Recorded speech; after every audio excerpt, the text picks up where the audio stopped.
نحمدہ ونصلی علی رسولہ الکریم، اما بعد فاعوذ باللہ من الشیطان الرجیم، بسم اللہ الرحمن الرحیم۔ قال اللہ تبارک و تعالی یرید اللہ بکم الیسر ولا یرید بکم العسر ولتکملوا العدۃ ولتکبروا اللہ علی ما ھداکم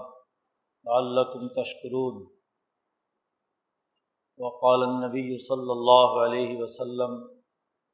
ان لکل قوم عید وھذا عیدنا۔ وقال النبی صلی اللہ علیہ وسلم اذا کان یوم عیدہم باہا بہم الملائکہ۔ صدق اللہ مولانا العظیم وصدق رسولہ النبی الکریم۔ معزز دوستو، دین اسلام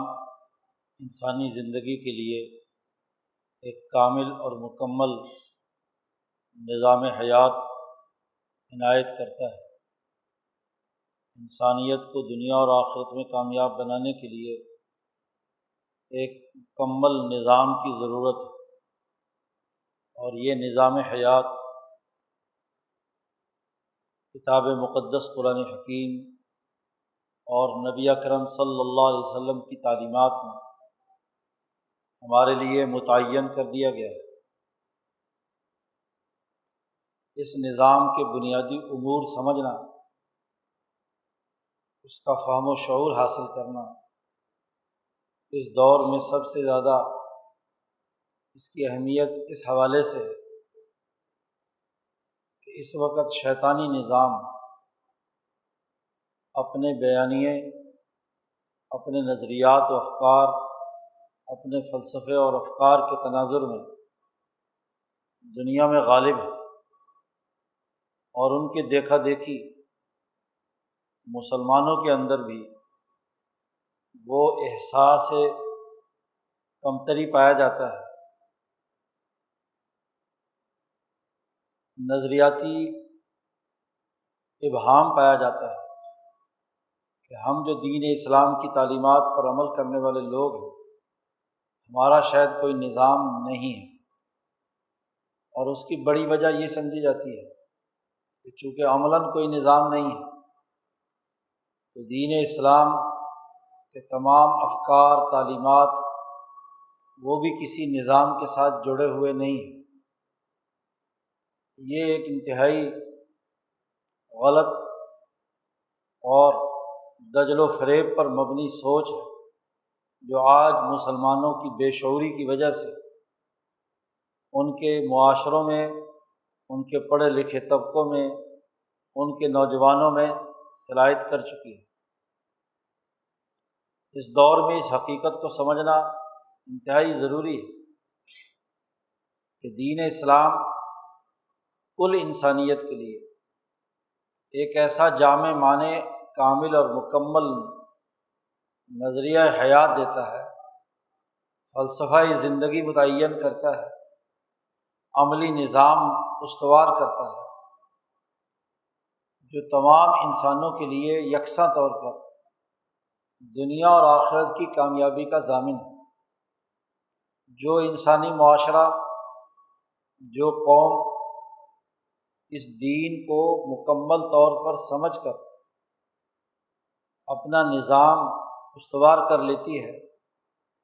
اس پر عمل پیرا ہو جاتی ہے، تو یقیناً دنیا اور آخرت میں کامیابی اسی کے لیے ہے۔ یہ اعتماد پیدا کرنا، یہ نظریہ واضح طور پر اپنے پیش نظر رکھنا، اور اس کی اساس پر اپنی انفرادی اور اجتماعی زندگی کو مہذب بنانے، اجتماعی طاقت اور قوت پیدا کرنے کی ضرورت ہے۔ بنیادی اختلاف جو اس وقت کے رائج نظام اور دین اسلام کی تعلیمات کے درمیان ہے، اسے جب تک نہیں سمجھ پائیں گے اس وقت تک ہم دین کے کامل اور مکمل نظام کے تمام پہلو ہمارے پیش نظر نہیں رہیں گے، اس کا احاطہ نہیں کر پائیں گے۔ پچھلے 2-3 جمعوں سے ایک بڑی بنیادی بات رمضان المبارک کے حوالے سے واضح کی جا رہی ہے کہ جتنے بھی باقی تمام نظام حیات ہیں وہ ناقص اور ادھورے اس لیے ہیں کہ وہ انسانی زندگی کے صرف ایک شعبے کا مطالعہ کرتے ہیں اور پوری انسانی زندگی کو اسی ایک شعبے کے اسی ایک دائرے کے مطابق استوار کرنے کی کوشش کرتے ہیں۔ انسان کائنات کی ایک ایسی مخلوق ہے کہ جس سے بڑھ کر دنیا میں بلکہ کل کائنات میں اللہ نے کوئی اور مخلوق پیدا نہیں کی ہے۔ یہ احسن تقویم ہے، یہ ایک بہت کامل مکمل اللہ کا بنایا ہوا وہ شاہکار ہے جسے اللہ نے خلیفۃ اللہ متعین کیا ہے، اپنا خلیفہ متعین، جسے اللہ نے اپنے ہاتھ سے بنایا ہے۔ خلقت بیدی، قرآن کہتا ہے کہ میں نے اپنے ہاتھ سے آدم کو بنایا ہے۔ اللہ پاک فرماتے ہیں تو جس آدم کو، جس انسان کو اللہ نے بدست خود بنایا اور اسے اپنا خلیفہ بنایا اور احسن تقویم پیدا کیا، اس کی زندگی کے حوالے سے صرف ایک محدود دائرے کے تناظر میں پوری زندگی کو مرتب اور مہذب کرنا، یہ انتہائی پست ذہنی ہے، سطحی ذہنیت ہے، انتہائی ناقص بات ہے۔ یہ انسانیت کا ناقص مطالعہ ہے، اور جب مطالعہ ناقص ہے تو اس پر استوار نظام بھی اتنا ہی ادھورا اور اتنا ہی ناقص ہوگا۔ یہ بات عرض کی گئی تھی کہ اس وقت دنیا میں جتنے نظام ہیں وہ یا تو عرضی اور طبیعتی خواص کی اساس پر انسانوں کا نظام زندگی استوار کرنا چاہتا ہے۔ انسان کو ایک مادی جسم، ایک طبیعی تقاضے کا حامل فرد سمجھ کر اس کی اساس پر اس کا نظام، اٹھنا بیٹھنا، چلنا پھرنا، کھانا، سیاست، معیشت، سماج، تمام چیزوں کو استوار کیا جاتا ہے۔ اور اس سے بڑھ کر اگر کوئی اور اگلے مرحلے میں داخل ہوتے ہیں تو وہ زیادہ سے زیادہ فلکیاتی اثرات کو سامنے رکھ کر انسانی زندگی کے تمام افکار و خیالات، ان کے اذہان، ان میں پیدا ہونے والے نظریات و افکار اور ان کے عملی نظام فلکیاتی اساس پر استوار کرتے ہیں، جبکہ یہ دونوں طاقتیں اور قوتیں ایک تو انسان سے کم تر ہے اور دوسرے یہ کہ انہیں انسان کے لیے مسخر کیا گیا ہے، تو انسان یقیناً ان دونوں طاقتوں سے زیادہ اعلیٰ اور اشرف ہے۔ فلکیاتی نظام انسان کی خدمت کے لیے ہے، ارضیاتی طبیعی خصوصیات انسان کے لیے مسخر کی گئی ہیں، آسمان و زمین اس کے لیے مسخر کیے گئے ہیں۔ جب یہ حقیقت ہے تو انسان کو محض جو انسان کے فائدے کے لیے صرف بنائے گئے ہیں انہی تک محدود رکھنا، اور انسانیت کا جو اعلیٰ مقصد اور ان دونوں طاقتوں سے اوپر کی طاقت اور قوت کے ساتھ ربط پیدا نہ کرنا، یہ انتہائی انسانیت پر ظلم ہے۔ اس کی سوچ اور افکار کو پستی کی طرف لے جانا ہے،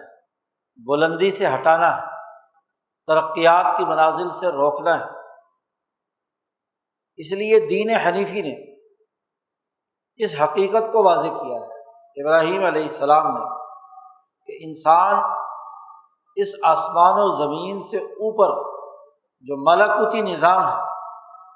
اس نظام کے ساتھ جب تک تعلق قائم نہیں کرتا تو اس کے لیے ایک جامع ترین نظام حیات وجود میں نہیں آ سکتا، اور وہ ملکوتی نظام وہ ہے جو ذات باری تعالیٰ نے ان انبیاء علیہم السلام کے ذریعے سے، ابراہیمی تحریک کے انبیاء کے ذریعے سے انسانیت تک پہنچایا ہے۔ ہر نبی نے آ کر اس نظام کے ساتھ جڑنے، اس کے ساتھ وابستگی اختیار کرنے کا حکم دیا ہے۔ اس لیے ایمانیات میں سب سے اہم ترین بات اللہ پر ایمان لانا اور پھر اس کے فرشتوں پر ایمان لانا، اور فرشتوں کے اجماع سے یا ملکوت کے اجماع سے جو کتابیں نازل ہوئی ہیں ان کتابوں پر ایمان لانا، پھر کتابیں جن رسولوں پر نازل ہوئی ہیں ان پر ایمان لانا۔ تو ایمانیات کے بنیادی تقاضوں کی ایک ترتیب خود نبی اکرم صلی اللہ علیہ وسلم نے واضح کر دی ہے۔ اس کا مطلب یہ ہے کہ ایک انسان صرف انسانی طبعی خصوصیات کی بنیاد پر نظام بنائے، یہ بھی ناقص ہے۔ فلکیاتی یا علم نجوم کی اساس پر نظام بنائے، یہ بھی ناقص ہے۔ ان دونوں طاقتوں کے پیچھے جو اللہ کا ملکوتی نظام کار فرما ہے، انوارات الہیہ کا، تجلیات کا، اللہ کے مقرر کردہ ان فرشتوں اور مقربین بارگاہ الہی کا جو ایک پورے کامل مکمل نظم و ضبط، ڈسپلن اور ایک عالمگیر نظام کے تحت زمین اور آسمان کا نظام چلا رہے ہیں، ایسا منظم نظام ہے کہ کوئی فرشتہ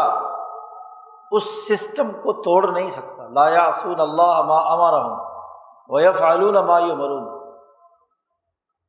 ارضیاتی اور فلکیاتی نظام میں خرابی ہو سکتی ہے،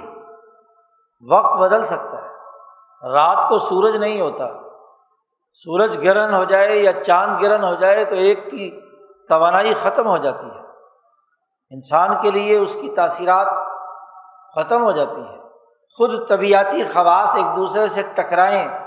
تو وہ بیکار اور ناکارہ ہو کر انسان کے لیے کام کرنے سے عاری ہو جاتا ہے۔ لیکن فرشتے ایک ایسی مخلوق ہے، ایک ایسا نظام پوری کائنات میں چلا رہے ہیں کہ جس میں ایک لمحے کے لیے بھی کسی بھی قسم کا کوئی تغیر و تبدل نہیں ہوتا۔ وہ ایک طے شدہ نظام، طے شدہ پروگرام، طے شدہ منظم ضابطے کے تحت پوری کائنات کا نظام چلائے ہوئے ہیں۔ اس لیے انسان نے اگر کامیاب ہونا ہے تو اس کی کامیابی کے لیے یہ ضروری ہے کہ وہ اپنے تمام اعمال میں، تمام نظام ہے حیات کے مختلف شعبوں میں اس نظام کلی کے ساتھ اپنا رابطہ پیدا کرے، اس ناموس کلی سے، اس نظام کلی سے، اس مصلحت کلیہ سے، اس پوری کائنات کے عالمگیر نظام سے اپنا ربط پیدا کرے۔ یہی وجہ ہے کہ دین اسلام کی تمام تعلیمات خواہ کسی شعبے سے متعلق ہوں، وہ تعلیمات ہیں کہ جن کے ذریعے سے انسان کا ربط اور تعلق اس عالمگیر ملکوتی نظام سے قائم ہوتا ہے۔ اسی سے رابطے کے لیے نمازوں کا نظام ہے، روزے کا نظام ہے، حج کا نظام ہے، زکوٰۃ کا نظام ہے۔ انسان کی ملکی روح ملکوتی نظام سے وابستہ ہو کر اس کی ہدایات اور اس کے ڈسپلن کے تحت زندگی بسر کرنے کا سلیقہ سیکھ لے، اس میں شعور پیدا ہو جائے، اس میں مہارت پیدا ہو جائے، اس میں اس کی تربیت آ جائے کہ وہ بھی اس ملکوتی نظام کی طرح ایک سسٹم کے تحت کام کرنے، ایک ڈسپلن کے مطابق زندگی بسر کرنے کا عادی ہو جائے۔ اسی تناظر میں پچھلے 4-5 جمعوں سے گفتگو ہو رہی ہے رمضان کی، رمضان کی مختلف سرگرمیوں کے حوالے سے، اس کے ذیلی نظاموں کے حوالے سے گفتگو ہوتی رہی ہے۔ روزے کا نظام، جو انسان بھوک پیاس برداشت کرتا ہے، روزہ رکھتا ہے، تو اس کے ذریعے سے اس انسان کا ربط اور تعلق اس ملکوتی نظام سے قائم ہوتا ہے، ان فرشتوں سے مناسبت پیدا ہوتی ہے، تشبہ بالملکوت ہو جاتی ہے کہ جو نہ کھاتے ہیں نہ پیتے ہیں، نہ انہیں کوئی جنسی خواہش ہے، ان فرشتوں کی طرح انسان بننے کے لیے ایک روزے کا ایک سالانہ پروگرام جاری کیا گیا جو رمضان المبارک کے 30 روزوں کی صورت میں۔ اسی طرح یہ بھی وضاحت کی گئی تھی پچھلے جمعوں میں کہ نظام قیام لیل قرآن حکیم سے ربط اور تعلق کا بھی ایک نظام، وہ قرآن حکیم جو ملائے اعلیٰ کے اجماع کے احکامات ہیں، اس کے فرامین ہیں، تو ایک سچا مسلمان اس قرآن کے ساتھ اپنا رشتہ اور ربط پیدا کر کے اس ملکوتی نظام کے ساتھ وابستہ ہو، اس کے ساتھ اپنا تعلق قائم کرے۔ تراویح کا ایک نظام 20 رکعتوں کے ساتھ تراویح کا ایک کامل اور مکمل نظام استوار کیا گیا کہ کم از کم 1 پارہ سوا پارہ روزانہ قرآن حکیم کی تلاوت، اور پھر اس تراویح میں ہر 4 رکعت کے بعد ترویح کا انتظام کیا گیا، اور ترویح میں جو دعا سکھائی گئی وہ ملکوتی نظام سے وابستگی اور تعلق کے تناظر میں تھی۔ سبحان ذی الملک والملکوت، پاک ہے وہ اللہ کی ذات جو پوری کائنات کا بادشاہ ہے، حکمران ہے، اور اس پورے ملکوتی نظام کو چلانے والا ہے۔ قرآن حکیم کی 4 رکعتیں ادا کرنے کے بعد جو انسان کو وقفہ بھی کرنا ہے تو اس وقفے میں بھی اس ملکوتی نظام کو یاد کرنا ہے، اس کو بھی کیا ہے پیش نظر رکھنا ہے، تاکہ تراویح کے اس پورے نظام کے ذریعے سے انسان اللہ کے ساتھ جڑ جائے، ملکوتی نظام کے ساتھ وابستگی پیدا ہو جائے۔ اسی طرح رمضان المبارک کی ایک اہم ترین سرگرمی وہ اعتکاف کی، نظام اعتکاف، کہ جس کے ذریعے سے انسان گھٹنے ٹیک کر ایک جگہ بیٹھ جاتا ہے، صرف اور صرف اللہ کے ذکر، اللہ کی یاد، اللہ کے تعلق کے تناظر۔ اسی طرح رمضان کے نظام میں ایک اہم ترین عمل نظام دعا، جس پر پچھلے جمعے گفتگو کی گئی تھی کہ دعا بھی دراصل ایک مکمل نظام ہے جس کے مختلف امور نبی اکرم صلی اللہ علیہ وسلم نے ادعیاء کی صورت میں واضح کیے ہیں۔ ہر حدیث کی کتاب میں کتاب الدعوات کا ایک عنوان قائم کر کے نبی اکرم صلی اللہ علیہ وسلم کی وہ مسنون دعائیں جو انسان کی زندگی کے مختلف اوقات، مختلف مراحل، مختلف مواقع پر انسان اپنا ربط اللہ سے تعلق قائم کرتا ہے، ملکوتی نظام سے وابستہ ہوتا ہے۔ قرآن حکیم نے اسی کے ساتھ یہ تمام عبادتیں جو موجود ہیں، انہی کے ساتھ انسانی زندگی کے استوار کے لیے ایک اور نظام بھی خاص طور پر اس رمضان المبارک کے اختتام پر، جسے نظام عید کہا جاتا ہے، عید کا بھی ایک مکمل نظام نبی اکرم صلی اللہ علیہ وسلم نے واضح کیا ہے، اور عید کے اس نظام کو بھی وابستگی کرائی گئی ہے، اس کی بھی اس ملکوتی نظام کے ساتھ۔ کسی بھی دین کی جامعیت یہی ہوتی ہے کہ جس میں کام کے اوقات بھی متعین کیے جائیں اور چھٹی اور تعطیل کے اوقات بھی ہونے چاہیے۔ اس میں اگر نفس پر مجاہدے کے تناظر میں کوئی سختی اور مشقت ہو تو اس کے لیے آسانی کا نظام بھی ہونا چاہیے۔ وہ نظام صحیح نہیں ہوتا جس میں صرف کام ہی کام ہو، ہر وقت مشقت ہی مشقت ہو، ہر وقت ایک قسم کی ذمہ داری ہی ذمہ داری ہو۔ نظام وہ درست ہوتا ہے کہ جس میں توازن ہو، کام کے اوقات بھی ہوں اور انسان کے ریلیکس کرنے، آرام کرنے، آسانی کے بھی اوقات ہونے چاہیے۔ نبی اکرم صلی اللہ علیہ وسلم نے خاص طور پر اس پر زور دیا، اور جہاں احکامات جاری کیے کہ یہ کرنے ہیں تم نے، نماز، روزہ، حج، زکوٰۃ، اعتکاف، دعا، یہ وہ، وہیں ساتھ ساتھ نبی اکرم صلی اللہ علیہ وسلم نے اپنے گورنروں کو حکم دیا کہ یسروا ولا تعسروا، آسانیاں پیدا کرو، مصیبتیں اور تکلیفوں میں مبتلا مت کر لو۔ خود قرآن حکیم نے جہاں رمضان المبارک کی اہمیت بیان کر کے روزے کی فرضیت کا حکم جاری کیا، یہی رکوع جس پر ہم پچھلے 4 جمعوں سے گفتگو کر رہے ہیں، سورۃ البقرہ کا یا ایھا الذین آمنوا کتب علیکم الصیام سے شروع ہو کر اور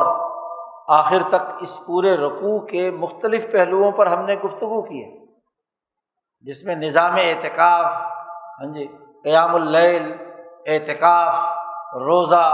قرآن حکیم کی تلاوت، شہر رمضان الذی انزل فیہ القرآن،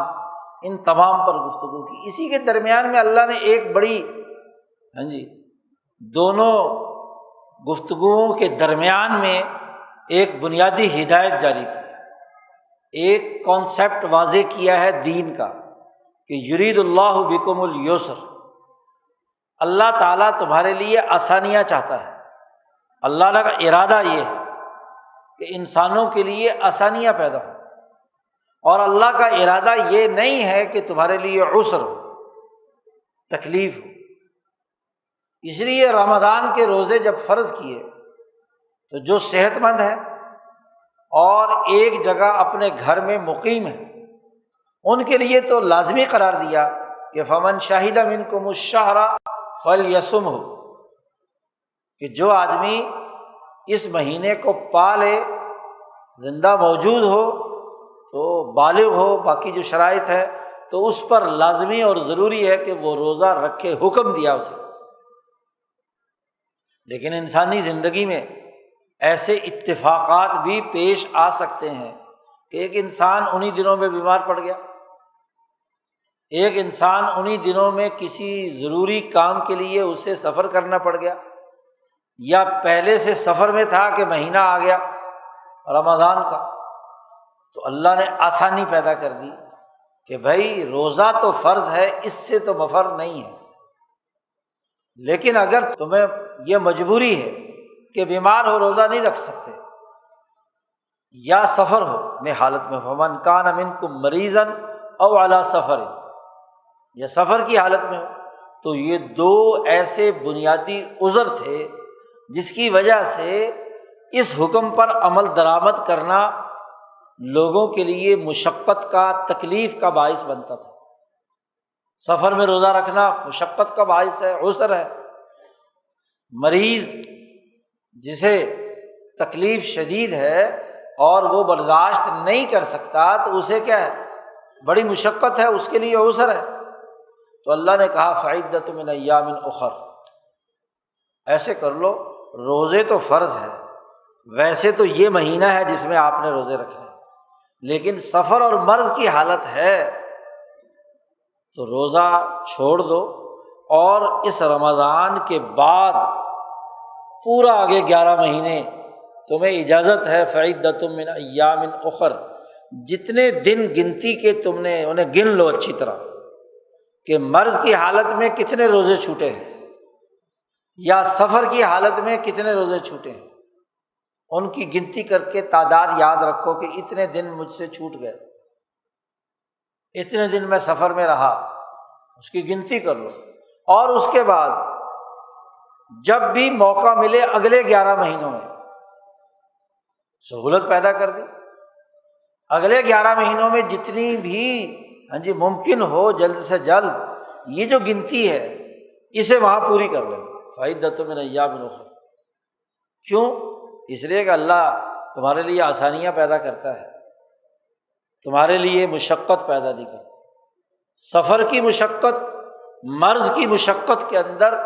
اب یہ بالجبر تم پر حکم نہیں ہے کہ ہر حال میں چاہے کتنی مصیبت ہو تمہیں روزہ ہی رکھنا ہے، بیماری ہے، تکلیف ہے تو اس میں آسانی پیدا کر دی۔ امام شاہ ولی اللہ دہلوی رحمۃ اللہ علیہ نے نبی اکرم صلی اللہ علیہ وسلم اور دین کی سیاست کے تناظر میں ایک مستقل باب باندھا ہے کہ دین میں الدین یسر، خود نبی اکرم صلی اللہ علیہ وسلم کا یہ حدیث کا جملہ ہے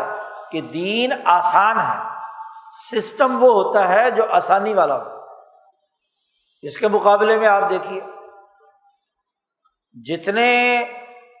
طبیعتی تقاضوں کے مطابق نظام بنانے والے ہیں، جتنے فلکیاتی اساس پر نظام بنانے والے ہیں، ان کی مصیبت یہ ہے کہ جب وہ اس کی اساس پر کوئی سسٹم بناتے ہیں تو ہر حال میں وہ کام کرنا ہوگا۔ مثلاً علم نجوم والوں نے کہا کہ فلاں دن مثلاً سورج گرہن ہونا، اور سورج گرہن میں کسی ہندو مت نے، کسی نجومی نے کوئی وظیفہ بتایا ہے۔ اب چاہے مصیبت میں ہے، چاہے مرض میں ہے، چاہے سفر میں ہے، آپ فلکیاتی نقطۂ نظر سے وہ وقت گزار دیں گے تو آپ کا وہ وظیفہ بیکار گیا۔ یہ اس کے لیے نہیں کہ فعدۃ من ایام اخر، کسی اور دن میں یہ کام کر لو، کیونکہ اس کا تعلق تو اس خاص ستارے یا سورج یا چاند کی تاثیر سے ہے۔ اس لیے آپ نے دیکھا ہوگا یہ ہمارے یہاں بھی بہت جعلی پیروں کا بڑا کاروبار ہے کہ فلانا تعویذ لکھنا ہے نوچندی کی رات کو، جس دن نیا چاند چڑھے گا۔ اب وہ جناب لائن لگی ہوئی ہوتی ہے۔ ایک جگہ ہم گئے گاؤں میں تو وہاں عورتوں کا مجمع ساری رات دھکے مکے ہو رہی، پیر صاحب جو ہیں وہ بیٹھے ہوئے ہیں، کیونکہ نوچندی کی رات کو وہ وظیفہ پڑھیں گے خاص، اور اس وظیفے کے بعد ایک خاص تعویذ لکھیں گے اور تعویذ جو ہے نا وہ لوگوں میں بانٹا جائے گا۔ تو اب اس سے آگے پیچھے نہیں ہو سکتے، کیونکہ جو دماغ میں تصور بٹھا لیا اس ستارے کا، اس کے طلوع و غروب کا، اس کی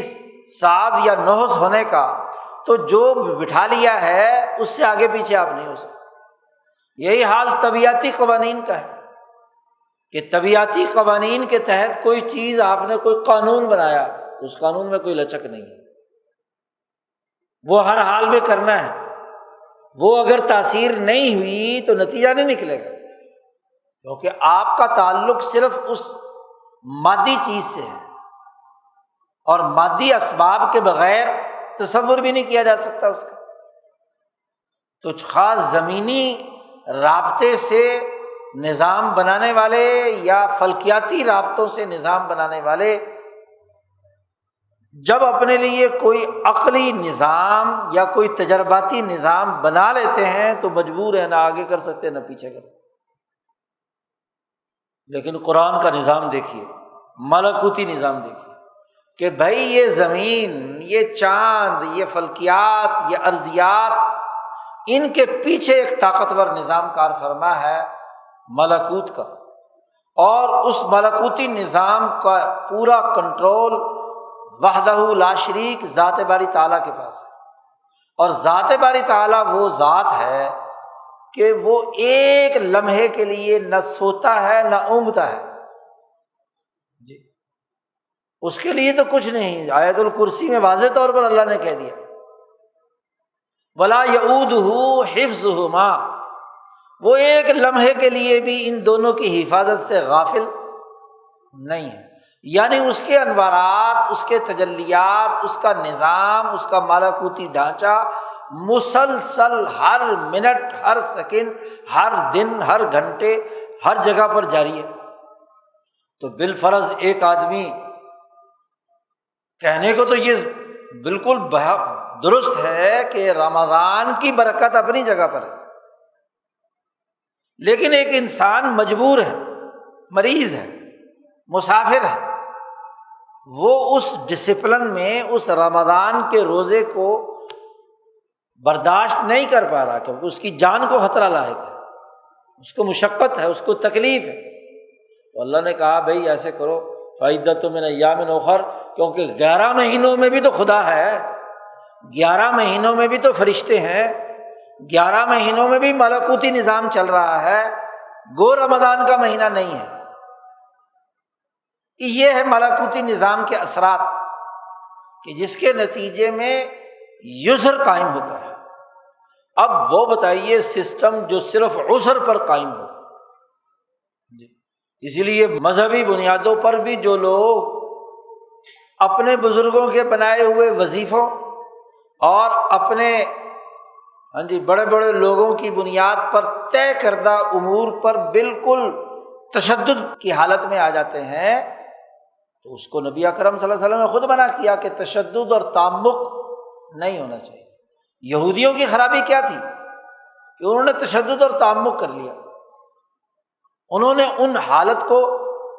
خراب کر دیا جو ابراہیم علیہ السلام نے دیا تھا، جو موسیٰ علیہ السلام نے دیا تھا۔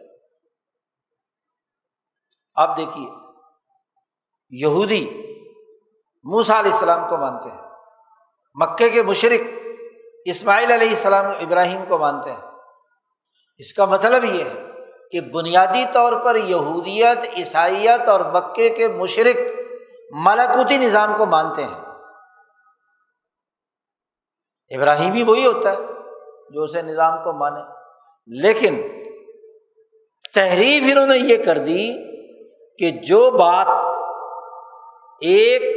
شخص کی شخصیت کی وجہ سے اس دور کے ملکوت نے بیان کی تھی، ضرورت تھی، اس کے اوپر تشدد اور تعمق پیدا کر دیا۔ مثلاً روزے کا مسئلے میں نبی اکرم صلی اللہ علیہ وسلم نے فرمایا کہ دن مکمل ہو جائے، سورج غروب ہو جائے تو اس وقت تک امت خیر کی حالت میں ہے جب تک وہ جلدی روزہ افطار کرتی رہے، اور اس کی وجہ بیان فرمائی کہ یہودیوں اور عیسائیوں نے کام کیا کیا کہ روزہ ہی ہے نا جی، اس روزے کو اگر ہم جتنی تاخیر سے افطار کریں گے اتنا ہی ثواب زیادہ ہوگا۔ تو یہودی روزہ دیر سے افطار کرتے تھے، رسول اللہ صلی اللہ علیہ وسلم نے فرمایا ان کی مخالفت کرو، ان کی خلاف ورزی کرو، کیونکہ انہوں نے مسخ کر دیا،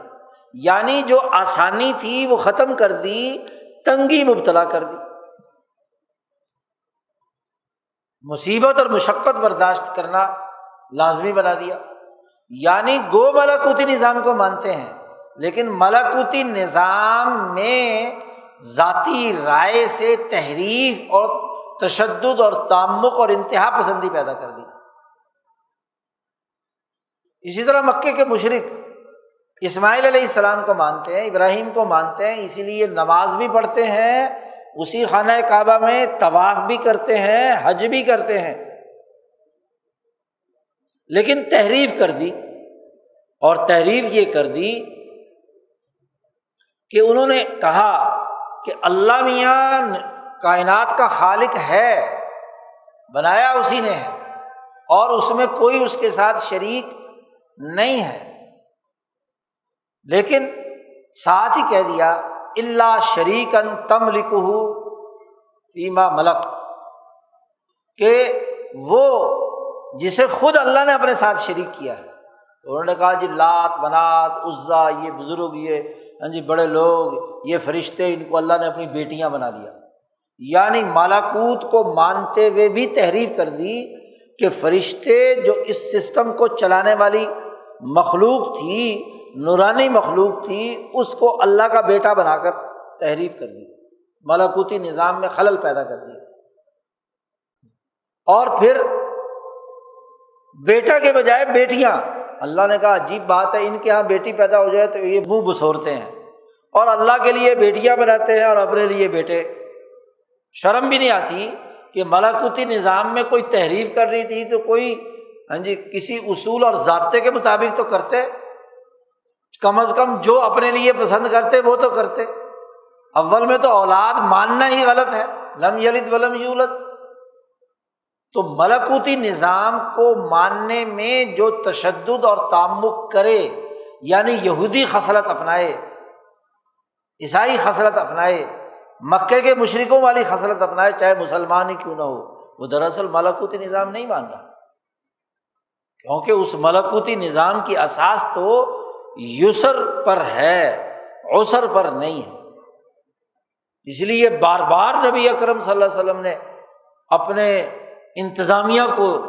یہ وارننگ دی ہے، یسرا ولا تعسرا، بشرا ولا تنفرا۔ معاذ بن جبل اور ابو موسیٰ اشعری دو آدمیوں کو یمن کا گورنر بنا کر بھیجا تھا، شمالی یمن اور جنوبی یمن، درمیان میں پہاڑ ہے، ایک طرف شمال اور ایک طرف جنوب۔ تو دو یمن علیحدہ علیحدہ ہے، تو دونوں کے دونوں گورنروں کو بھیجا، تو دونوں کو تثنیہ کا صیغہ استعمال کیا کہ یسرا، تم دونوں آسانیاں پیدا کرنا، ولا تعسرا، تنگی مت پیدا کرنا، بشرا، لوگوں کو خوشخبری سنانا، ولا تنفرا، نفرت پیدا مت کرنا،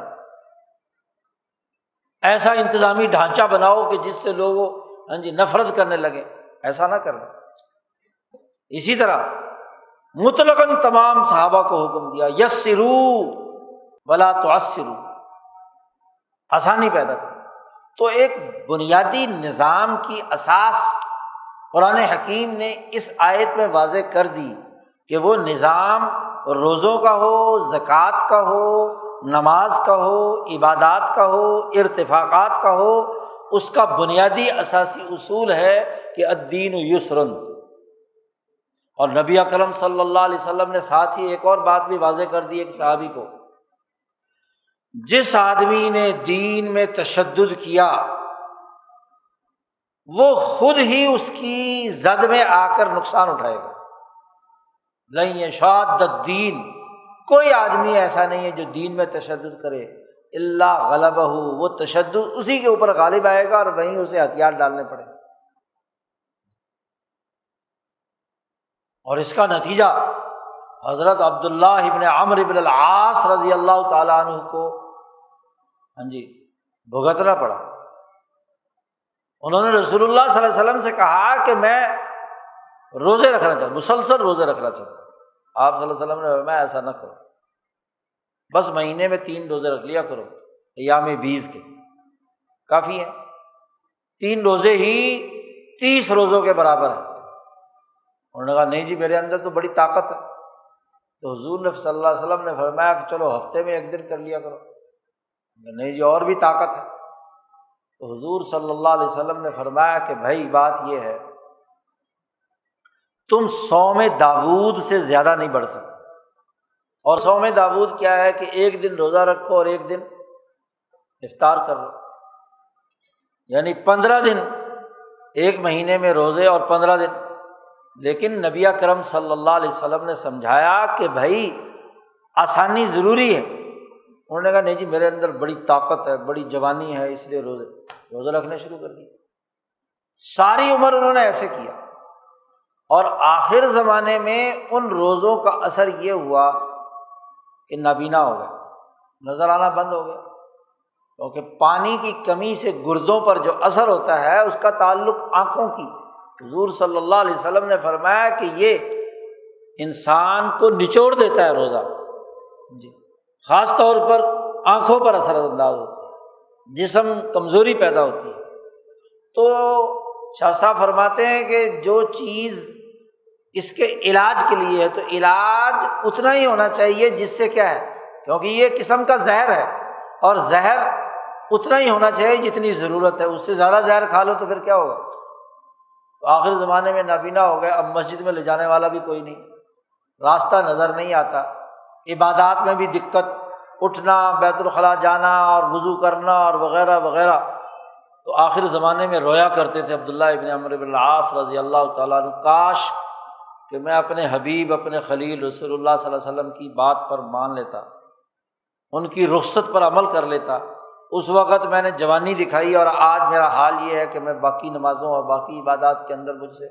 کوتاہی ہو رہی ہے۔ تو حضور صلی اللہ علیہ وسلم نے فرمایا تھا کہ لن یشاد الدین، جو بھی دین میں تشدد پیدا کرے گا تو جو چیز جس پر تشدد کیا ہے وہ اس پر غالب آ جائے گی، پھر وہ تھک ہار کر کیا ہے اپنے تشدد سے توبہ طائب ہوگا، لیکن اس وقت گزر چکا ہو۔ تو دین کا بنیادی اساسی اصول واضح کر دیا کہ آسانی پیدا کرنا، عسر پیدا نہ کرنا۔ پھر اگلی آیت میں فرمایا وَلِتُكْمِلُوا الْعِدَّةَ وَلِتُكَبِّرُوا اللَّهَ عَلَىٰ مَا هَدَاكُمْ، تم رمضان کے روزے مکمل کرو۔ آپ صلی اللہ علیہ وسلم نے فرمایا 29 کی رات کو چاند دیکھو، نظر آ جائے ہلال شوال تو ٹھیک ہے، اور اگر نہیں تو پھر تم 30 روزے پورے کرو۔ 30 روزے مکمل کرو، عدت تمہاری، گنتی تمہاری 30 روزے ہے، 30۔ آج الحمدللہ آپ کا 30واں روزہ ہے، اس لیے کہ کل چاند نظر نہیں آیا، تو 30 روزے مکمل ہو گئے۔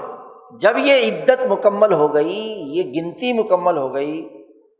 تو وَلِتُكَبِّرُوا اللَّهَ عَلَىٰ مَا هَدَاكُمْ، اب نظام عید شروع ہو جاتا ہے کہ جیسے ہی رمضان ختم ہوگا اس کے بعد ایک دن مقرر کیا گیا ہے یسر کی اساس پر، خوشی کا، مسرت کا، عید الفطر، اور اس کے بھی امور واضح کر کے نظام متعین کر دیا کہ اس عید الفطر میں آپ لوگوں نے بنیادی کام یہ کرنے ہیں، اس کے امور واضح کر دیے۔ 30 دن مکمل ہونے کے بعد سب سے پہلا کام، جس کو کیا ہے، اکثر فقہائے کرام نے جس کا تذکرہ کیا ہے اور اکثر کے ہاں جہرن ہے، امام اعظم امام ابو حنیفہ کے ہاں سرن ہے، پہلا کام وَلِتُكَبِّرُوا اللَّهَ عَلَىٰ مَا هَدَاكُمْ، کہ جیسے ہی عید کا چاند دیکھو یا 30 دن مکمل ہو جائیں تو اللہ کی تکبیر بلند کرو، اللہ اکبر اللہ اکبر، لا الہ الا اللہ واللہ اکبر اللہ اکبر وللہ الحمد۔ اس تکبیر کے پڑھنے کا حکم دیا۔ امام شافعی، امام مالک وغیرہ کے ہاں تو بلند آواز سے ہے، بلکہ مغرب سے شروع ہو کر امام کے خطبہ عید کے مکمل ہونے تک، اس پوری رات صبح میں جب بھی وقت ملے اس تسبیح کو کثرت سے پڑھنے کا۔ امام اعظم امام ابو حنیفہ کے ہاں تو سری آواز، اپنے آپ اکیلا، شور شرابہ نہیں، گلیوں محلوں کے اندر شور نہیں ہونا چاہیے جی، سری طور پر پڑھا جائے۔ اسی لیے عید الفطر میں بھی نماز کے لیے آتے ہوئے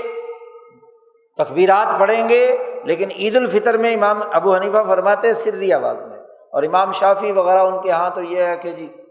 بلند آواز سے، تاکہ لوگوں کو پتہ چلے کہ آج عید ہے اور اللہ کی بڑائی کا اعلان ہے۔ تو عید جس کے بارے میں شاہ ولی اللہ صاحب فرماتے ہیں کہ عید کا تعلق خوشی سے ہے، فرحت سے ہے، مسرت سے ہے۔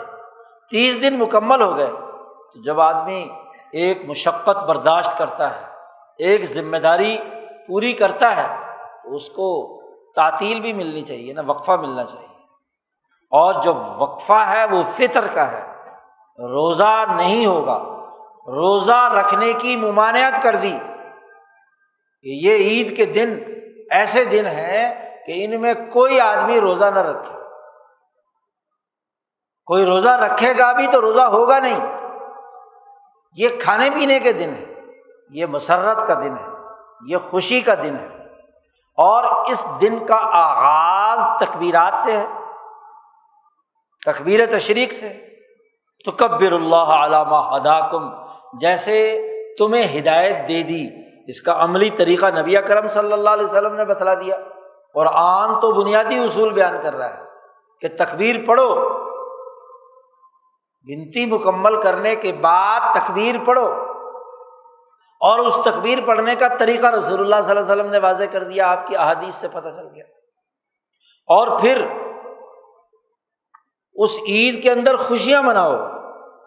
امام شاہ ولی اللہ فرماتے ہیں کہ عید خوشی کا دن ہے، اور فرحت اور خوشی دو طرح سے ہوتی ہے، ایک فرحت طبیعی ہے اور ایک فرحت عقلی ہے۔ دونوں طرح سے خوشی ہونی چاہیے، عقلی فرح اور طبیعی فرح۔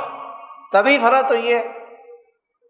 کہ عید کی نماز کے لیے آؤ تو کچھ نہ کچھ میٹھا کھا کر آؤ، کیونکہ افطار کیا ہے۔ سحری میں پہلے کھانا کھاتے تھے، اب سحری میں کھانا تو نہیں ہے، اب عید کے لیے آنا ہے تو کوئی نہ کوئی میٹھا۔ حضور صلی اللہ علیہ وسلم نے فرمایا اور نہیں تو کچھ چند کھجوریں، عرب کے ہاں میٹھا سب سے بہترین میٹھا کھجور کا، اور مکمل غذائیت سے بھرپور، تو چند کھجوریں کھا کر آ جاؤ۔ تو عید میں اس کے آداب بتلائے، اس کا نظام بتلایا کہ میٹھا کھا کر آئے تاکہ میٹھا انسانی جسم کے اندر جو کمی کمزوری ہے اسے بھی دور کرتا ہے، تو میٹھا کھا کر آئے، آداب، تکبیر پڑھے، اور آغاز اس کا نماز سے ہوگا۔ فجر کی نماز کے بعد کوئی نفل پڑھنا ممنوع ہے، نہ مسجد میں نہ کسی اور جگہ، اجتماع ہونا ہے، اور اس پورے شہر کے تمام لوگ ایک جگہ پر عید پڑھیں گے، شہر سے باہر جا کر، مدینہ منورہ سے باہر جا کر رسول اللہ صلی اللہ علیہ وسلم عیدگاہ کے اندر نماز پڑھاتے تھے۔ تمام لوگوں کو آنا ہے، اور اجتماعات کے اندر تمام لوگوں کی شرکت ہے، مرد، بچے، اور موقع موجود ہو اور ان کے لیے علیحدہ سے انتظام ہو تو خواتین بھی۔ مکسنگ نہیں ہوگی، گیدرنگ ایسی نہیں ہے کہ اکٹھے ہو، لیکن موقع موجود ہے تو اس کے لیے الگ سے ان کا بھی کیا ہے، انتظام ہونا ضروری ہے۔ خیر، تو یہ اجتماع ہے بہت بڑا، اور اس اجتماع سے اللہ کا شکر ادا کرنا ہے، تکبیرات کے ذریعے سے اللہ کے نام کی سربلندی، تاکہ حضیرت القدس سے، ملکوت سے اس کا نظام وابستہ ہو جائے۔ اس کے لیے نبی اکرم صلی اللہ علیہ وسلم نے فرمایا کہ ہر قوم کی ایک عید ہوتی ہے، اور یہ 2 دن ہماری عید ہے۔ اب یہ 2 دن مقرر کیے گئے، عید قربان اور عید الفطر۔ سال بھر میں 2 دین اسلام کے نظام کی ایسی تعطیلات ہیں کہ جو محض تعطیل نہیں ہیں، بلکہ اس ملکوتی نظام سے رابطے کے یہ 2 دن ہیں، لیکن فرحت کی اساس پر، فرحت طبعی اور فرحت عقلی کی اساس پر، ملکوتی نظام سے رابطے کے دن ہیں۔ نبی اکرم صلی اللہ علیہ وسلم جب مدینہ منورہ تشریف لائے تو آپ صلی اللہ علیہ وسلم نے دیکھا کہ مدینے والے 2 دن بہت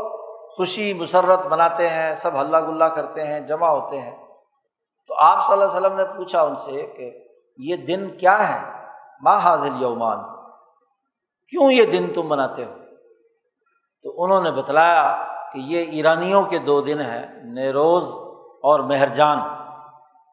تو ان دنوں میں جب فصلیں آتی ہیں، موسم بہار کا شروع ہوتا ہے، بسنت کا جسے دن کہتے ہیں، تو یہ بسنت کا میلہ ہے، تو یہ ہم مناتے ہیں۔ دوسرا دن نیا سال جب شروع ہوتا ہے تو اس کا دن ہم مناتے ہیں۔ تو نبی اکرم صلی اللہ علیہ وسلم نے فرمایا ان 2 دنوں کی جگہ پر اللہ نے تمہارے لیے یہ 2 دن بدل دیے، عید الفطر اور عید الاضحیٰ۔ اب آپ دیکھیے کہ نوروز کا تعلق سورج کے نظام سے تھا، سال مکمل ہو کر سال کا نیا دن شروع ہوتا تھا، تو وہاں سے کیا ہے، یا ستاروں کی بنیاد پر انہوں نے اس کا ٹائم متعین کیا ہوا تھا۔ ایسے ہی مہرجان کا تعلق ستاروں سے، کہ ستارے، خاص ستارے کسی جگہ پر آ جائیں، نیا فصلوں کا مہینہ شروع ہو جائے، تو اس وقت سے کیا ہے، انہوں نے اس دن میں عید اور تعطیل منانے کا اعلان کیا ہوا تھا، اجتماع کرنے کا حکم دیا ہوا تھا۔ رسول اللہ صلی اللہ علیہ وسلم نے ان دونوں تعطیلات کو ملکوتی نظام سے جوڑ دیا کہ نہیں، رمضان المبارک جو ملکوتی نظام سے وابستگی کے مختلف مراحل تھے وہ اب مکمل ہو گئے، تو اس پر عید الفطر کہ روزہ ختم مکمل ہوا ہے، فطر شروع ہوا ہے، تو اب اس کا جشن، اس کی مسرت، اس کا ایک دوسرے سے میل جول اور اجتماع۔ اسی طریقے سے عید قربان جو ابراہیم علیہ السلام کی ذات سے نہیں، شخصیت سے نہیں، بلکہ اس عمل سے جو انہوں نے امام انسانیت کے ناطے اللہ کے حکم، ملکوت کے حکم پر اپنے بیٹے کو ذبح کرنے کا ارادہ کیا، تو اس ملکوت کی یاد، یعنی چھٹی کا دن بھی کسی شخصیت کے ساتھ منسوب نہیں کیا۔ یہی دین حنیفی کی خصوصیت ہے کہ حتیٰ کہ خود نبی اکرم صلی اللہ علیہ وسلم کے میلاد پر عید کا کوئی تصور دین اسلام میں نہیں دیا گیا۔ عیسائیوں نے تو اس کے اندر تحریف کر دی کہ میلاد مسیح کی بنیاد پر کیا ہے عید بنا دی، عید مسیح جی شخصیت پر، شخصیت کا جو جسمانی وجود ہے، اور وہ جسمانی وجود بھی جس کا ظہور اس دنیا میں ہوا ہے، اس کی بنیاد پر آپ عید منا رہے ہیں نا،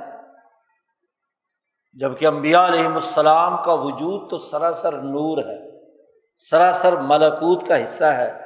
وہ تو نبی اکرم صلی اللہ علیہ وسلم فرماتے ہیں کہ میں تو اس وقت بھی موجود تھا، بلکہ نبی تھا، کنت نبیا والآدم منجدل بین الماء والطین، کہ ابھی آدم کا اللہ میاں پانی اور مٹی گوندھ رہا تھا آدم کو بنانے کے لیے، میں تو اس وقت بھی نبی تھا۔ اب نبی اکرم صلی اللہ علیہ وسلم کی دنیا میں ظہور کا مولود بنا کر عید منانا، عیسیٰ علیہ السلام بھی تو پہلے سے موجود تھے اور موجود ہیں، ان کی دنیا میں ظہور پر میلاد منانا، اس کو عید بنانا، تو ایک تو وہ جو تعطیل کا دن بنایا اس کا ملکوتی نظام سے رشتہ جوڑ دیا، اور ملکوتی نظام سے رشتہ کیا ہے عید کا؟ جب عید کا دن ہوتا ہے تو اللہ تبارک و تعالی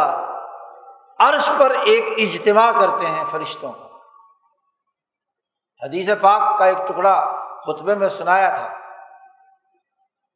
نبی اکرم صلی اللہ علیہ وسلم نے فرمایا کہ جب لیلۃ القدر ہوتی ہے تو جبرائیل امین فرشتوں کا جو ہیڈ کوارٹر ہے نا، مرکز ہے، اس کے اندر آ کر اعلان کرتے ہیں کہ فرشتوں چلے جاؤ، دنیا میں جو نماز پڑھ رہا ہے، جو ذکر کر رہا ہے، جو تلاوت کر رہا ہے، جو دعا کر رہا ہے، جو اس ملکوت کی طرف متوجہ ہے، ان تمام پر تم بھی درود و سلام بھیجو، ان پر بھی رحمت نازل کرو، ان کے لیے دعائیں کرو تم بھی۔ اور پھر فرمایا رسول اللہ صلی اللہ علیہ وسلم نے کہ فَإِذَا كَانَ يَوْمُ عِيدِهِمْ، جب ان کی عید کا دن ہوتا ہے، وہ 30 روزے پورے کر لیتے ہیں، عید کا دن شروع ہوتا ہے تو باہا بہم الملائکہ، تو اللہ تبارک و تعالیٰ فرشتوں کے سامنے بڑے فخر اور مسرت کے ساتھ اعلان کرتے ہیں۔ باہا مباحات سے ہے، فخر کرنا، مسرت کا اظہار کرنا، خوشی کا اظہار کرنا۔ اللہ میاں خوشی کا اظہار کرتے ہیں، دیکھو یہ ہے میرے بندے جنہوں نے روزے رکھے ہیں، جنہوں نے لیلۃ القدر کاٹی ہے، جنہوں نے کیا ہے تراویحیں پڑھی ہیں، جنہوں نے اعتکاف کیا ہے، ان پر فخر کرتے ہیں فرشتوں پر، باہا بہم الملائکہ، خوشی کا اظہار کرتے ہیں، مباحات کرتے ہیں، مسرت کرتے ہیں، اور فرشتوں سے کہتے ہیں کہ بتلاؤ کہ انہوں نے مزدوروں نے کام کیا ہے، ان مزدوروں کی کیا مزدوری دی جائے؟ جی یہ میرے سارے کے سارے مزدور ہیں، انہوں نے کام کیا میرے لیے، اس ملکوتی نظام کے لیے، اس کے غالب کرنے کے لیے اس کی جدوجہد کی ہے، تو ان کے لیے کیا اجر ہونا چاہیے میری طرف سے۔ فرشتے بھی جب اللہ میاں مسکرا رہے ہیں، اللہ میاں مسرت میں ہیں، اللہ میاں خوشی کی حالت میں ہے، ہاں جی مسرت کا اظہار کر رہے ہیں، تو فرشتے بھی تو ہوں گے نا، سارا مجمع ہی خوشی سے، اور وہ خوشی میں جھومتے ہوئے کہیں گے کہ ہاں اللہ میاں ان کو تو ان کا پورا پورا اجر ملنا چاہیے۔ مزدور جب مزدوری کر لے تو اس کی مزدوری تو پسینہ خشک ہونے سے پہلے پہلے دے دینی چاہیے جی۔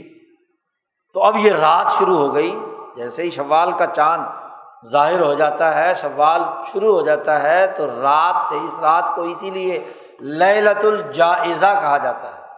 انعام دینے کی رات، تقسیم کرنے کی رات۔ جب کوئی انسان امتحان میں کامیاب ہو تو اسے انعام ملنا چاہیے کہ نہیں؟ تو یہ بھی نظام کی بنیاد ہے نا،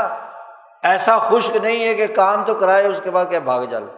کوئی، یہ تو کوئی شوم اور بدبخت آدمی کر سکتا ہے، ورنہ جو معزز اور شریف آدمی ہوتا ہے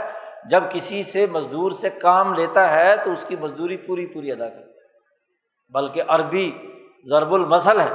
کہ من دق باب الکریم ان فتح، کسی معزز کا دروازہ کھٹکھٹاؤ کچھ لینے کے لیے تو وہ دروازہ ضرور کھلتا ہے۔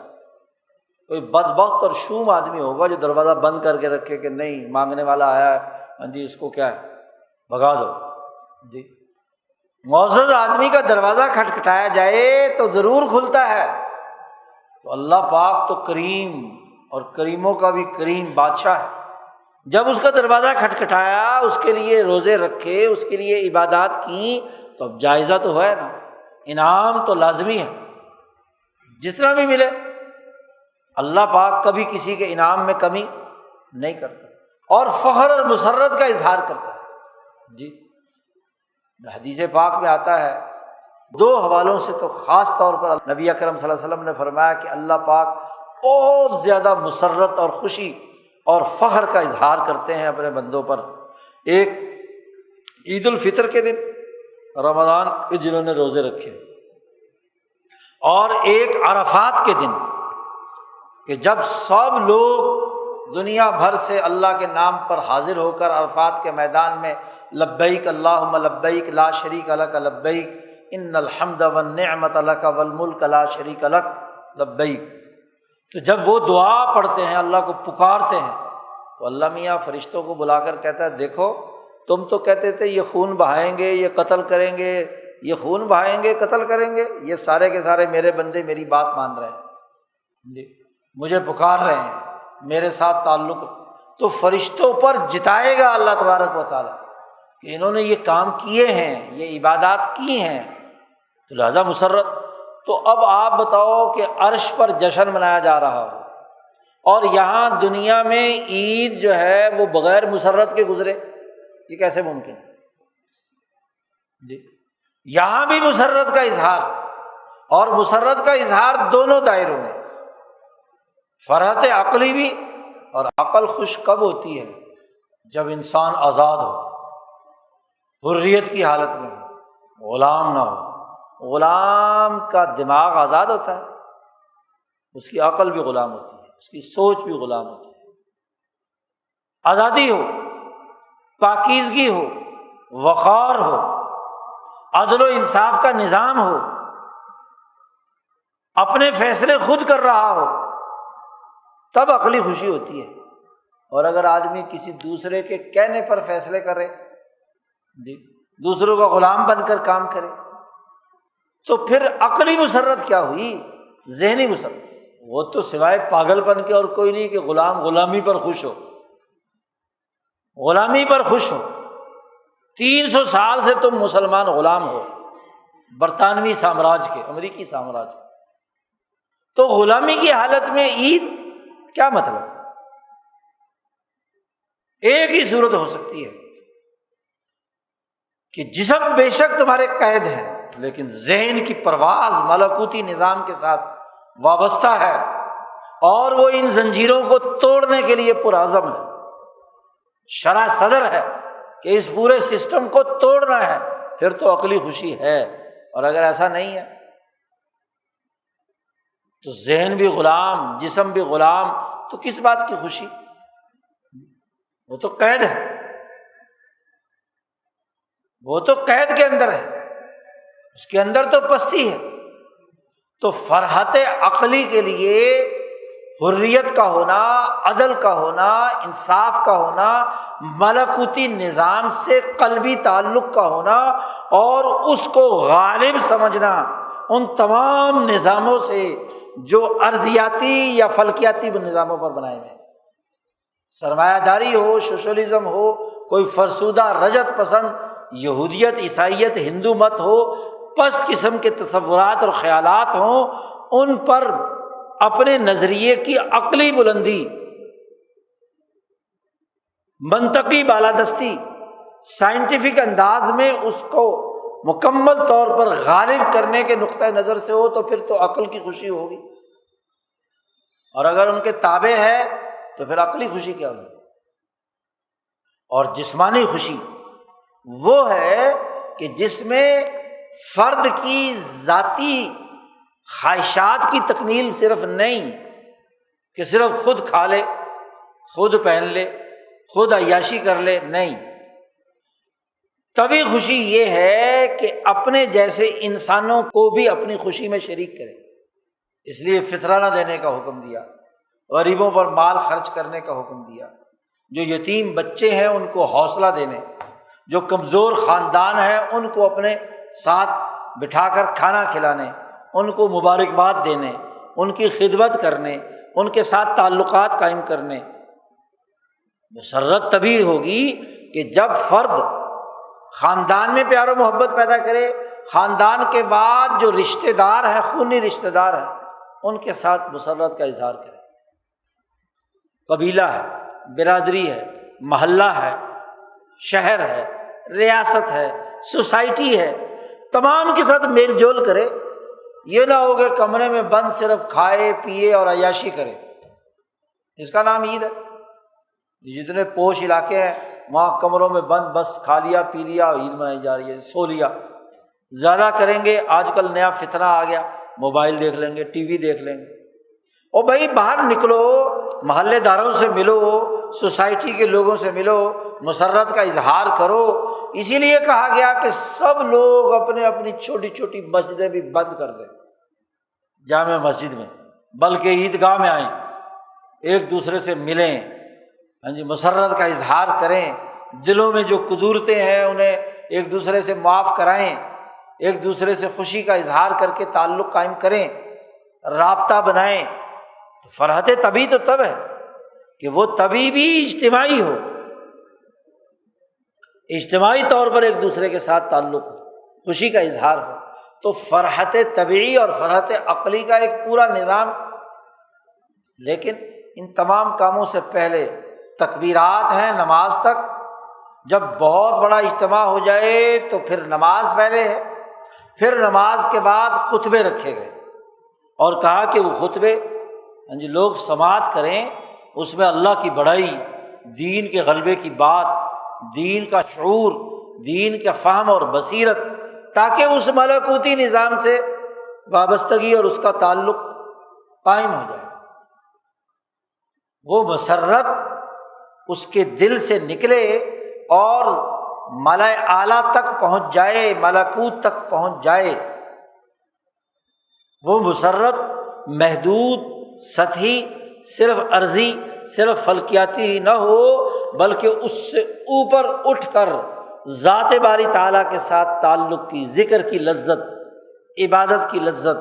تعلق کی لذت اس کے اندر پیدا ہو۔ تو 2 دن جو لوگوں نے سورج یا زمینی خصوصیات اور فصلوں کے ساتھ جوڑ رکھے تھے، نبی اکرم صلی اللہ علیہ وسلم نے ان کا رشتہ صرف وہیں تک محدود جو تھا اسے کاٹ کر اس کو جوڑ دیا ملکوتی نظام کے ساتھ۔ تو نظام عید بھی نظام ملکوت کے ساتھ وابستہ ایک عمل ہے، اس کے ساتھ ایک تعلق رکھتا ہے اور اس کے آداب۔ اچھا، جب اجتماع ہونا ہے، لوگوں کو جمع ہونا ہے، تو حسب استطاعت ہر آدمی نئے کپڑے یا جو کپڑے دستیاب ہیں ان میں سے سب سے اچھے کپڑے دھلے ہوئے، خوشبو لگا کر، غسل کر کے، تاکہ اجتماع میں ایک دوسرے کو تکلیف نہ ہو۔ مسرت کا اظہار ہے نا، مسرت کا اظہار تو خوشبو سے ہوگا، ایک دوسرے کو فرحت کا باعث بنے گا۔ اور اگر بدبو کے بھبکے اٹھ رہے ہیں، میلے کچیلے کپڑے ہیں، تو مسرت کے بجائے کیا ہوگی؟ اذیت اور تکلیف ہوگی۔ یسر کے بجائے کیا ہوگا؟ عسر ہوگا۔ تو نبی اکرم صلی اللہ علیہ وسلم نے اس کے پورے آداب بیان کیے، اور دونوں عیدوں میں راستوں کے مختلف کرنے کا حکم بھی دیا کہ ایک راستے سے گزر کر آئے ہیں اور اس میں آپ نے تکبیرات تشریق پڑھی ہیں، گویا کہ اللہ کے نام کی سربلندی کا اعلان کیا ہے، تو جاتے ہوئے دوسری سڑک اور دوسرے گلی سے جائیں تاکہ وہاں اس راستے پر بھی غلبہ دین کا وہ اجتماع ہو۔ نبی اکرم صلی اللہ علیہ وسلم نے ایک جامع نظام اس لیے بھی دیا کہ امام شاہ ولی اللہ فرماتے ہیں کہ بڑا اجتماع ہو اور جو کفر اور شرک کرنے والے مادیت پرست ہیں ان کے سامنے اپنی شان و شوکت کا اظہار کیا، عمدہ سے عمدہ لباس پہن کر، عمدہ وقار کے ساتھ بہت بڑے اجتماع کے ساتھ اپنی اجتماعی طاقت کو واضح کیا جائے۔ اور یہ اس لیے بھی ہے کہ مسلمانوں کا اجتماع ہے اور اجتماع میں ہر ایک کو شریک ہونا ہے، یہ پتہ چلانے کے لیے بھی ہے کہ کون اس ملکوتی نظام کی حکمرانی واقعتاً قائم کرنا چاہتا ہے، مومن مخلص ہے، انفرادیت سے دوچار ہے جی، کیونکہ من کسر سواد قوم فہو منہم، جو آدمی جس نے جس اجتماع میں شرکت کر کے اپنے وجود کو اس اجتماع کا حصہ بنا دیا تو پورے اجتماع کی اجتماعی طاقت کا ثواب بھی اسے ملے گا۔ کیونکہ آپ بھی بتائیں کہ جس گروپ کے اندر بندے زیادہ ہوں تو ان کا رعب زیادہ پڑے گا نا۔ تو من کسر سواد قوم، کسی قوم کی سواد کو، اجتماعیت کو جس نے ایک ایک آدمی کی شرکت سے بھی کیا ہے سواد بڑھ جاتا ہے، تو جس نے اس اجتماع کو قائم کیا تو اسے شان و شوکت پیدا ہوتی ہے، رعب اور دبدبہ پیدا ہوتا ہے، دین کے غلبے کا اظہار ہوتا ہے گلیوں بازاروں محلوں عیدگاہوں پورے اجتماع کے اندر۔ اچھا، ایک اور بات بھی یہاں سمجھنی چاہیے کہ عید کا یہ نظام جو اللہ نے استوار کیا ہے اس کا ملکوتی نظام سے رشتہ ہے، لیکن ایک بات یاد رکھیے، حضور صلی اللہ علیہ وسلم نے جملہ ارشاد فرمایا ہے لکل قوم عید، ہر قوم کی ایک عید ہے۔ عید قومی ہوتی ہے، عید بین الاقوامی نہیں ہوتی۔ دین بین الاقوامی ہے، عید، رمضان، نماز، روزہ، زکوٰۃ یہ قومی ہوتے ہیں، سوائے ایک حج کی عبادت کے جس کا تعلق مکہ مکرمہ کے اوقات سے ہے، کیونکہ بین الاقوامی عبادت ہے اس جگہ کے ساتھ خاص ہے، وہ بین الاقوامی ہوگی۔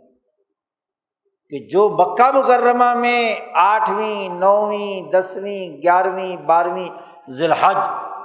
8ویں سے جو مینا جانے کا معاملہ شروع ہوتا ہے تو یہ 8ویں وہ ہوگی جو مکہ کی ہے، دنیا میں کہیں اور جو مرضی ہوتی رہے، لیکن نماز قومی ہے، زکوٰۃ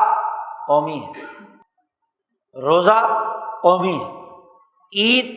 قومی ہے، اس لیے کہ ان کا تعلق جن اوقات سے ہے ان اوقات کے مطابق ہے۔ چاند نظر آئے گا تو رمضان شروع ہوگا، اب ایک جگہ چاند نظر نہیں آیا اور کہا جائے کہ جی فلانی جگہ نظر آ گیا اس لیے اب ہم بھی کیا ہے عید منائیں یا روزہ رکھیں، تو غلط ہے، کیونکہ چاند اپنا اپنا ہے جی، اور سورج بھی اپنا اپنا ہے۔ جب سورج اپنا اپنا ہے، چاند اپنا اپنا ہے، زمین اپنی اپنی ہے، پانی اپنا اپنا ہے، تو عبادات جو ہے وہ عالمی کیسے ہو سکتی ہیں؟ وہ بھی قومی ہے۔ اور اس کو بھی سمجھیے کہ کیوں یہ قومی ہے اور ملکوتی نظام کے ساتھ اس کا کیا رشتہ ہے، یہ سمجھنا بھی ضروری ہے۔ دیکھیے جی، اس پورے کرۂ ارض اور اس پوری کائنات کا نظام فرشتے چلا رہے ہیں، اور فرشتوں کا ایک وہ نظام ہے جسے ملائے اعلیٰ میں جو اس پورے نظام کو کنٹرول کرنے والی مرکزی قوت، مرکزی فرشتہ جبرائیل امین، اس کے نزدیک تو پوری کرۂ ارض اور پوری کائنات میں پھیلے ہوئے فرشتے اپنے اپنی ذمہ داریاں ادا کر رہے ہیں، لیکن ہر کرۂ زمین کا وہ حصہ جو اس کی فضا سے ملائے اعلیٰ کے ملکوتی نظام سے جڑا ہوا ہے، اس کے فرشتے الگ ہیں، اس کی انتظامیہ الگ ہے، اس کا سسٹم الگ ہے، کیونکہ کوئی سسٹم بغیر کسی مینجمنٹ کے نہیں چل سکتا، اور مینجمنٹ میں لازم ہے کہ کچھ فرشتوں کا تعین، کچھ انتظامیہ کا تعین کچھ امور پر کیا جائے۔ ہر انسان پر جو 70,000 فرشتے لگے ہوئے ہیں، ہم سب پر، ان کا کام صرف ہماری جان کی حفاظت۔ رسول اللہ صلی اللہ علیہ وسلم نے فرمایا کہ اگر یہ فرشتے حفاظت نہ کرے تو اس انسان کو، یہ کائنات میں ایسی ریزز ہیں، ایسی مخلوقات ہیں جو اس کو کھا جائیں۔ تو اس کو کور، اس کی حفاظت، اس کی سیکورٹی کے اوپر ایک ایک انسان، چاہے مسلمان ہو کافر ہو کوئی بھی ہو، اس کی حفاظت کے لیے۔ اور ہر علاقے میں جہاں آپ ہیں وہاں کی زمین، وہاں کا پانی، وہاں کی آب و ہوا، وہاں پر سورج کی کرنیں جو پڑ رہی ہیں، چاند کی چاندنی جو بکھر رہی ہے، اس کو بکھیرنے والا جو نظام ہے، جس کا کنٹرول اس فرشتوں کے ہاتھ میں ہے۔ تو ہمارا سورج جب ہمیں روشنی دے رہا ہے تو اس روشنی دینے والے فرشتوں کے ذریعے سے آ رہی ہے نا، اس نظام کے ذریعے سے آ رہی ہے۔ تو وہ قومی فرشتے ہیں ہمارے، وہ جیسے سورج ہمارا قومی، پانی جو ہماری جمنا اور گنگا اور ہمارے سندھ اور اباسین، راوی، ستلج، بیاس سے آ رہا ہے، یہ ہماری دھرتی پر ہے، فرشتے نظام چلا رہے ہیں اس کا۔ اس دھرتی میں جو زرخیزی ہے، فرشتے نظام چلا رہے ہیں۔ تو ہماری دھرتی سے متعلق اب جہاں جہاں رمضان شروع ہو جائے گا، وہاں وہاں جو مسلمان عبادت گزار ہوں گے تو وہاں کے فرشتے اس ملکوتی عالمی نظام سے انوارات کھینچ کر وہاں منتقل کریں گے۔ دنوں کا فرق ہو سکتا ہے، ایام کا، اوقات کا فرق ہو سکتا ہے، 6 گھنٹے دن کا فرق ہے، 24 گھنٹے کا فرق ہے، تو مختلف سورج تو گھوم رہا ہے، زمین اور چاند دونوں سورج کے گرد گھوم رہے ہیں، اس کے نتیجے میں جو روشنیاں آ رہی ہیں وہ اپنے اپنے دائرے میں، تو عید بھی اپنی اپنی ہوگی، چاند جب اپنا اپنا ہوگا تو اس کے فرشتے۔ اب مثلاً یہی حدیث جو ابھی بیان کی ہے کہ اذا کان یوم عیدہم، جب اس قوم کی عید ہوتی ہے تو باہا بہم الملائکہ، اللہ تعالیٰ فرشتوں کے سامنے فخر کا اظہار کرتا ہے۔ تو جس علاقے میں عید منائی جا رہی ہے، جس علاقے کی عید ہے، اس علاقے کے جو فرشتے اس زمین سے لے کر آسمان تک، ان کے سامنے اللہ تعالیٰ مباحثت کرتا ہے نا۔ اور جن کی ابھی عید ہونی ہے بعد میں، تو ان کی عید جب آئے گی تو وہاں کا فرشتے ان کے سامنے اللہ تعالیٰ خوشی کا اظہار کرے گا۔ اس کے بعد تو جہاں جہاں عید چلتی جائے گی تو اس علاقے کے فرشتے، اس علاقے کا نظام، اس علاقے کا ساری چیزیں، ان پر اللہ تعالیٰ مسرت اور خوشی کا اظہار کرتے ہیں، اور اسی کا اظہار اس دنیا کے اندر ہونا ہے، ہم پر ہونا ہے۔ تو یہ عید کا نظام اپنے قومی تناظر میں رابطہ پیدا کرتا ہے اس ملکوتی نظام سے۔ جیسے نماز کے اوقات میں بھائی ظہر کا وقت یہاں ہے، اس وقت ظہر کی برکات اور ظہر کا فریضہ یہاں والوں پر فرض ہوا ہے۔ جو 2 گھنٹے بعد ہے، جن کے بعد ابھی وقت نہیں ہوا زوال کا، تو وہاں پر ظہر کا نماز فرض نہیں ہوئی، تو وہاں وہ جو ظہر کے وقت کے فضائل ہیں یا ظہر کے وقت کے نتائج اور اثرات ہیں، وہ وہاں کیسے آئیں گے؟ وہاں تو ابھی 2 گھنٹے لیٹ ہے۔ جب 2 گھنٹے بعد وہاں زوال آئے گا، وہاں ظہر کا وقت شروع ہوگا، تو وہاں کے اثرات شروع ہو جائیں گے۔ یہی حال 24 گھنٹے میں مختلف اوقات کے مختلف علاقوں میں گھومنے کے اثرات۔ آپ بتاؤ، دنیا کا مادی نظام بھی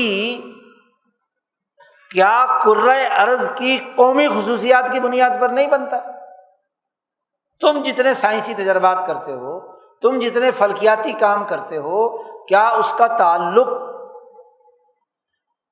پوری دنیا کے حوالے سے یکساں ہے؟